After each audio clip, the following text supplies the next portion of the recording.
You have to leverage the story of your community. You have to know it. What is the impact that you bring to residents? What are they saying? You have to be able to identify the feeling. Tips from Trestle is brought to you by E-Menu Choice Point of Sale and Clark Food Service Equipment. Welcome to Tips from Trestle, the Senior Living Food and Hospitality Podcast. This podcast explores the senior living industry with a unique focus on food, hospitality, and the community experience. I'm your host, Aaron Fish. My goal for this podcast: educate, inform, and inspire leaders in senior living. How? By bringing the resident and customer experience to the front of mind in our industry. We should bring the passionate spirit of food and hospitality to everything that we do and everyone we serve each and every day. So what are we waiting for? Let's get to it. Today on Tips from Trestle, I'm speaking with Erin Thompson. Erin is the founder of Aspire for More with Erin, a senior living executive coaching firm, and co-founder of The Mentoring Company, a learning and development company focused on the senior living industry.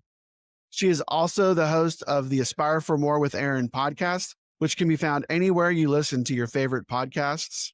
Erin, thanks for joining me today on Tips from Trestle. Welcome, partner. I should say welcome back. Yes, I should say that we are co-founders for the Mentoring Company, which is exciting because we're here at the Georgia Senior Living Association conference. And I wanted to talk to you about your presentation, which kind of is a little bit about mentoring, a little bit about teaching, but I want you to tell the listeners about your presentation, Maximizing Leadership Impact, the 20% that drives 80% results. It's such a, when you hear that, it catches your attention. You're like, I can do 20% and get way more out of it. And so let's talk a little bit about how your presentation came about, why you put it together the way you did, and we'll dive into the nuts and bolts after that. Sure. Thank you for having me. The 80-20 principle is like magic. You think can you really only concentrate on 20% of efforts and get 80% of the results? And so I had not really dove in to understand the science of it, the application of it. Right. And I decided, oh, let's do that. And I think it would be a great presentation. And I pulled in people from my LinkedIn network and got their insights, and read the book, and I listened to the book and really pulled out a lot of business stuff from inside the book and then translated into senior living. It was exciting. Yeah, no. And for me, what I love the most about how you went about that was you went out and did some research, right? It was anybody could have read the book and it could have presented the material, but you really truly went and dug in and asked people in the industry, this is what I'm trying to understand more. How can this benefit us? And so when you did that, you came away with 3 big takeaways. And so what were those 3 big takeaways? We just focusing on high value tasks, identifying the vital few, and quantity over quality, which was meetings and communication. Yeah. And we discussed leveraging your leverage, because you need to leverage your leverage. Right. Exactly. And so when you think about those things, and I think it's great that because there's a lot of principles in the book that you were talking about. And so being able to distill those down to what really is the core of what needs to happen in a senior living community, especially from an executive director's perspective, there's so many moving parts. I really like that. And so what are some of the actionable steps from your presentation that our senior living leaders at any level can take from that? I think the first thing, the top 3 summaries of everybody's comments on LinkedIn was: you need to manage and grow your team. You need to create a service and positive culture inside your community, and you need to be able to communicate. Those 3 things are what the top 20% that Senior Living Network believes. And I think all of that boils down into trust. If we could take those 3 things and put it into one word, it is trust. So a leader should be able to create, build, maintain trust, number 1. Number 2, I think that the main thing that leaders need to do, if you want to build trust and you want to grow your occupancy and you want to have regulatory issues and risk management I think we focus on transitions. Mm. If you can build trust through transitions, if we can communicate through transitions, if we can focus on them, then all of a sudden 80% of your problems may diminish because you're focusing on transitions, which Yeah. could be 20% of, the repeated patterns in your community. Yeah, I like that because there's so many things you got to worry about on a day-to-day basis. Even if you're just a dining director, there's all those moving parts. One of the things you just mentioned was that came from your research with senior living leaders was building that culture the right way. And so I wanted to ask you, how can leaders foster a culture that is more belonging, creates connection, and more cohesion and engagement with their teams, right? Like that's where the rubber meets the road. So how can leaders develop that culture? I think that you have to, as a leader, you have to know what makes you unique. And then you have to really show that uniqueness. And then you have to figure out, how do I take my skills and translate it into a way that aligns with the values of the community? What are the core values of the company, of the community? How do I, with my skill set, maximize that inside of a community? How does it authentically come out? And can I do that consistently? So is there something with the core value of the community that I can operationalize, that I can walk out every day, that people can see that? And then in return, point out what other people are doing right. Thank you. I'm really seeing communication today. Let me tell you, by you telling me that, what that did. And now all of a sudden you're bringing value. You're showing people the value that they bring and calling out the good. Now all of a sudden people feel drawn to you. They feel connected to you. And all these emotional deposits eventually will lead a good balance, that when you do make a mistake, there's still some money left in the emotional bank account there. Yeah. One of the things that I didn't hear you say the word, but I know I could hear it weaved throughout what you were saying is authenticity. Yeah. And so why do our leaders in senior living seem to struggle with that? Is it really because they're just overwhelmed with all the things they're doing? And how can they maybe be more authentic with their teams to kind of help create that culture you just described? Oh, it's a good question. I think from my perspective, from people that I've spoken to, we are goal oriented. We only want 100%. We only want month over month improvement. We only want a good NOI. And so we feel like we have to do things that maybe is not authentic to us to get that. Maybe we don't trust the process. Maybe we don't trust our wings enough. I certainly have walked through that. But what I found when I was most successful inside the community and most connected was when I let all that go. And it was, we're just going to grow. We're just going to do the things that we know how to do the way we like to do them, the way it feels authentic. And that's when we had the most exponential growth. And if you don't trust yourself, or you don't have a process to trust, or you're bringing in things from the past hurts, past experiences, and that make you feel like you can't show your skill set. Gerald Cozy talked about skill set and mindset aligning. You have to have that alignment. And if you don't trust yourself, or if you don't trust the process, you're just going to bull your way through it. It doesn't feel good. Yeah. But when you can say, I am going to do this my way, incorporating it through the regs and the policies and procedures and the core values of the community, how do I embody that every day? Then all of a sudden you are the point of difference inside your community. Yeah.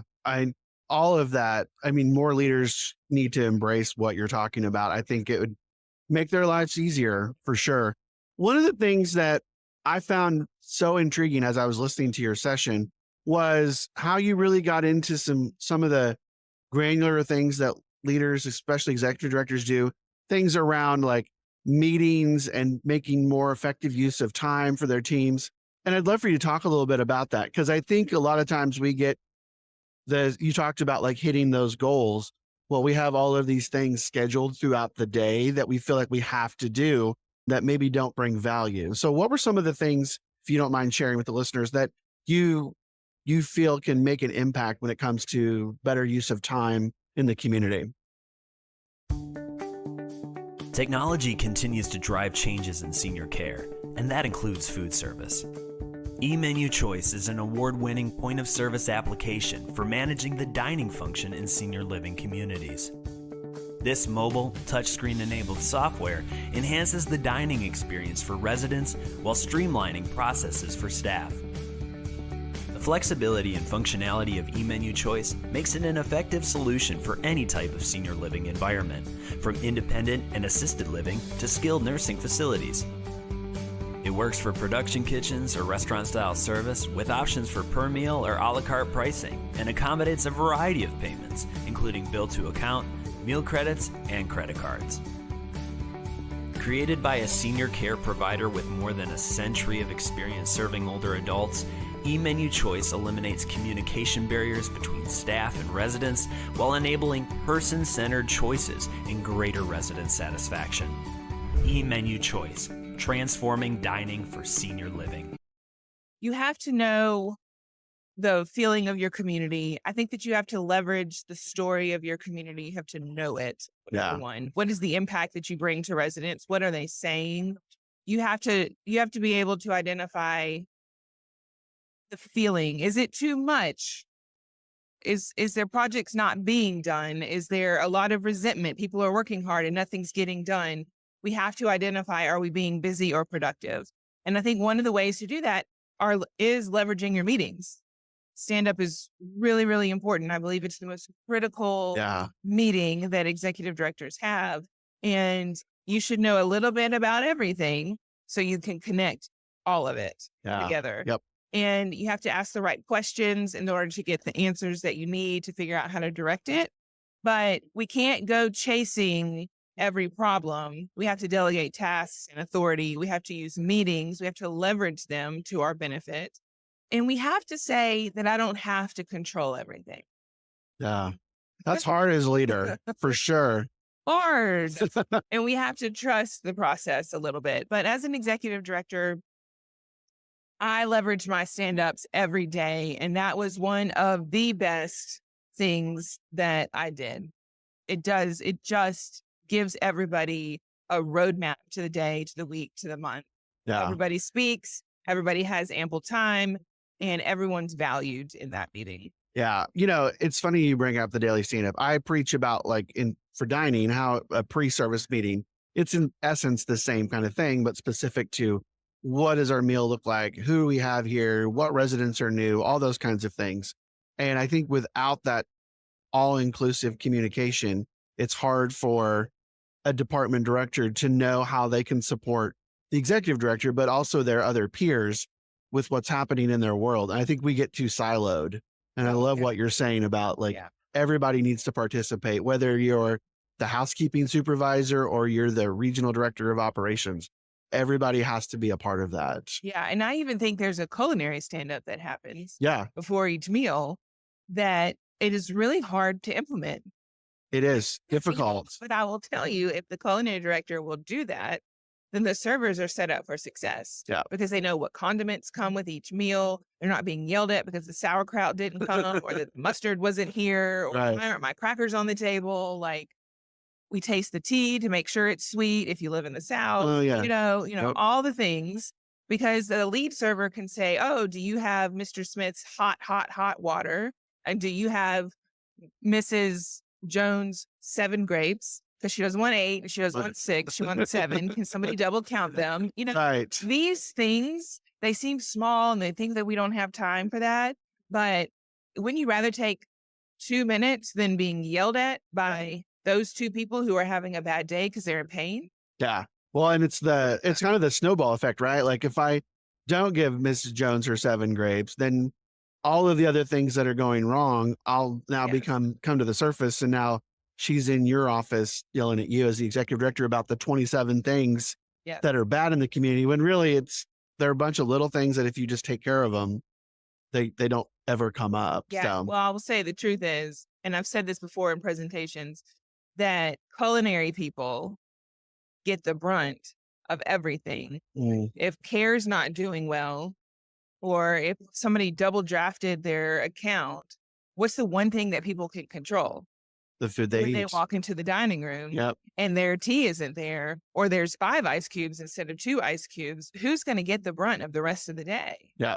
it will be culinary. So that's why I feel like that stand-up can be leveraged in a Oh, way that's really absolutely. good. You are preaching to the choir, and I think a lot of the listeners know that too. So as we wrap up here, what would be, I guess, the one big takeaway from your presentation? Again, it was maximizing leadership impact, the 20% that drives 80% of results.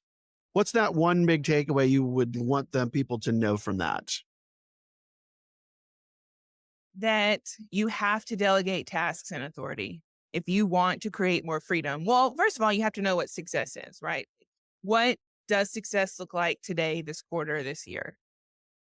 And then you have to say, what are those 20%? You have to identify them. And then you have to realize it's not just me. Yeah. And I think for any organization, if you're going to build trust, if you're going to create more freedom, create peace of mind, you have to have more than one person who can run the show. So identifying the vital few from a personnel standpoint, from a financial standpoint, and from a marketing standpoint is really, really important. And then letting go, create the process and let go and trust it. Yeah. So Awesome. Well, tell our listeners how they can check out your podcast, learn more about working with you as a coach and all of those great things. Yes. So I have a podcast, the Inspire for More with Erin podcast. It's a mentoring, leadership training podcast where we talk about senior living leadership. That can be on iHeartRadio, Spotify, Amazon, Apple Podcasts. And then the mentoring company together, we're working on courses and leadership training development. And I speak at conferences and have one-on-one coaching. So you can reach out to me through LinkedIn, or I send out mentoring emails every Saturday that people seem to really, really You need to get on that list. So you're more than welcome to sign up for those. Yeah. And the mentoring company, you can find us on LinkedIn. Yes, Definitely go LinkedIn. follow us there. That's a great place as well. So, well, thank you for taking a few minutes from the conference to sit down. And I appreciate you joining me today on Tips from Trestle. Thank you. Thank you for having me. So there it is, everybody. Another one in the books. Thanks again for tuning in. Please follow, like, and subscribe on YouTube, Spotify, Apple, or wherever you get your podcasts. And be sure to follow us on social media at Tips from Trestle. You can also learn more about the work I do by following me on LinkedIn, Twitter, Instagram, and even TikTok. And be sure to check out Trestle Hospitality Concepts at www.trestlehospitalityconcepts.com. I'm your host, Aaron Fish, and this has been another episode of Tips from Trestle.